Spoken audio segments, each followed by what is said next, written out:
Après l'écurie et avant la piste de l'épreuve, le paddock.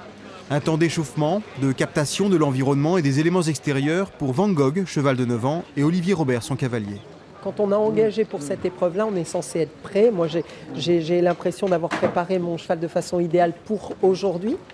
Le cheval, entre guillemets, c'est pas un robot, mais on doit l'avoir construit de telle manière à ce que tout est prêt. Tout est prêt, tout est en ordre. Allez, feu.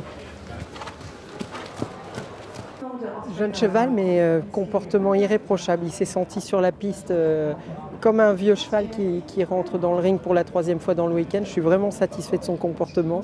Ok, j'avais décidé d'imprimer un tempo pour aller chercher un podium.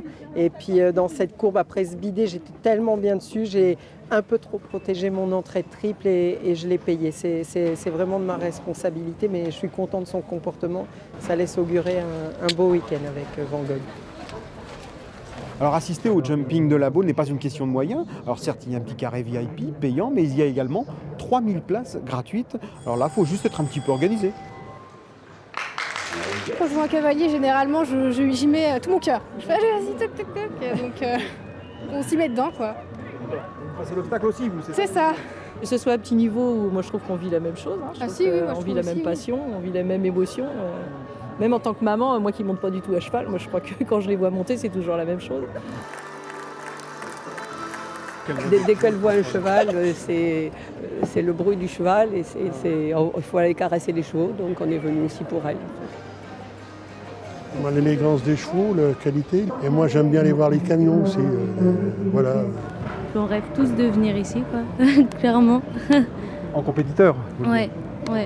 Et le cheval dans tout cela, eh bien, à ce niveau, au jumping de la Baule, c'est un pédigré, un investissement, que dis-je, un athlète. Et à ce titre, il mérite d'être choyé. À la base, un cheval, c'est fait pour être dans un champ. Aujourd'hui, on leur demande des efforts énormes. Donc, on est obligé de les traiter comme des athlètes pour qu'ils puissent aller sauter comme aujourd'hui une épreuve à 1m60. Lui, c'est un cheval qui est très stressé. Donc, il a eu une couverture massante et magnétique avant pour qu'il y ait un relâchement qui se passe et que le cheval soit beaucoup moins stressé une fois arrivé au paddock. Prévention, attention, Laurence Gazelle joue sa partition de groom pour permettre au cavalier Kevin Stott de se focaliser sur l'épreuve à venir. Entre paddock et piste, Anne-Juliette Gouze veille également en qualité de vétérinaire traitant du concours. Ce sont des athlètes, ce sont des animaux sur lesquels on n'a pas envie de faire d'erreur parce que ça peut nous coûter en effet assez cher. On peut avoir des fractures sur le terrain, on en a déjà eu, on peut avoir des choses qui ne sont pas si faciles à gérer. Voilà. Et la pression qui vient, qu'il y a énormément de monde, notamment le week-end pour les grosses épreuves, c'est quand même une pression supplémentaire qui n'est pas si simple, qui s'ajoute en fait à la pression de bien faire notre boulot de tous les jours, qui est de soigner un cheval. Voilà. C'est comme ça.